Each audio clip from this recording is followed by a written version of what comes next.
YouTube, House of the Boogeyman, back at it with another one.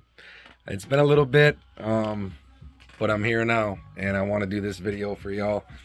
Um, Rocking the Ghostface hood, so you know it's Ghostface related. Of course, you can read, so you know it's Ghostface related. But yeah, I just want to talk a little bit about the K&B mask. It's been on my mind. This mask,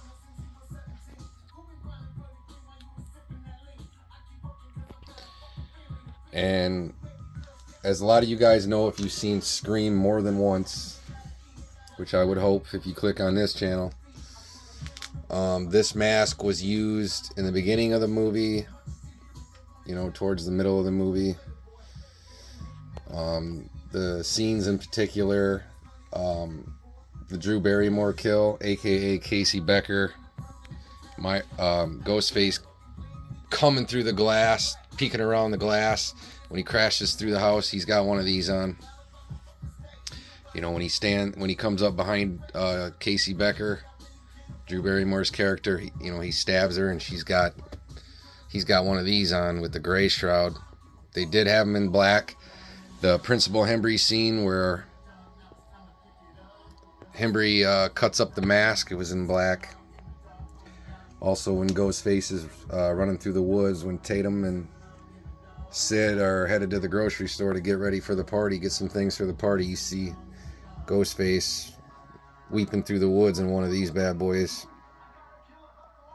And if you know about the K&B masks, they're far from flawless because they were hand sculpted. I think a lot of the flaws that Liam Scott here at Sir Twisted Studios that sculpted this are accurate for the most part.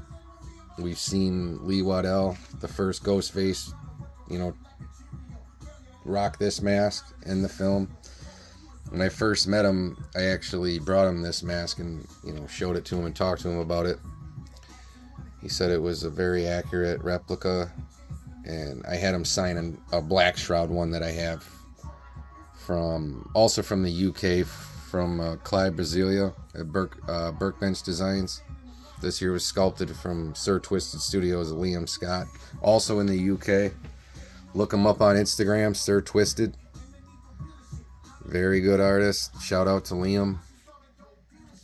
And, if you guys don't know, a lot of people didn't even know about this mask at all, but if you're wondering why they didn't go ahead and use this mask, well, it was just that simple, that the writers and the director, Wes Craven, Kevin Williamson, even some people on the set, even the cameramen, didn't care for this mask.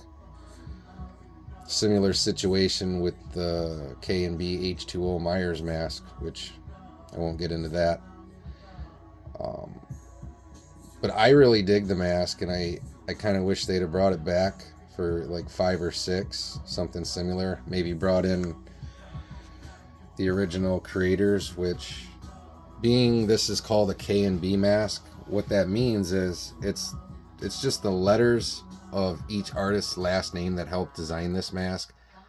Robert Kurzman, Greg Nicotero, and Howard Berger, all three designed this mask, and they just took the Kurzman, Nicotero, and Berger and put it together, K&B.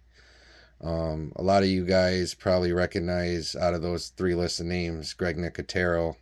Maybe sounds familiar. That's because he worked on the set of The Walking Dead, Halloween 5. He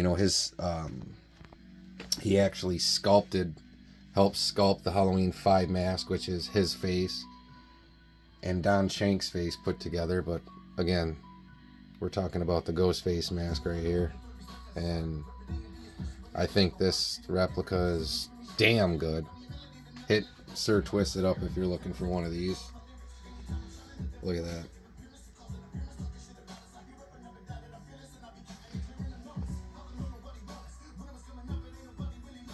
It takes a while to realize that this mask was in the film, like this wider look, but if you go back in the beginning of the film, you can definitely spot it. Ghostface running up behind Casey, and even when he stands over top of her and actually stabs her, they go back and forth from this to the Fun World mask, and that all has to do with Craven and the guys on set not caring for the mask. So, you know, they went out and they looked for masks from the store, also kind of similar to Halloween, and they came across, you know, the Fun World masks that were already out.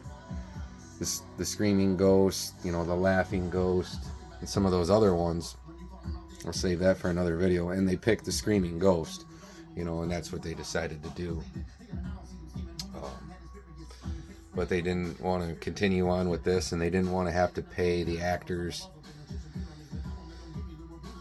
you know, especially Drew Barrymore, to have to go back and reshoot what they did already. So they kind of just left it in there, and this is, you know, iconic, and it's remembered as one of the more iconic Ghostface looks.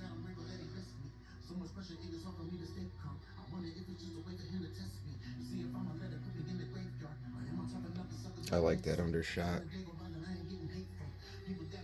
The side shots. But I just wanted to share that with you guys. Ghostface K&B review. Sir Twisted Studios, shout out over in the UK. And if you're looking for one, hit him up. I think he does them in runs and batches, so it doesn't take long.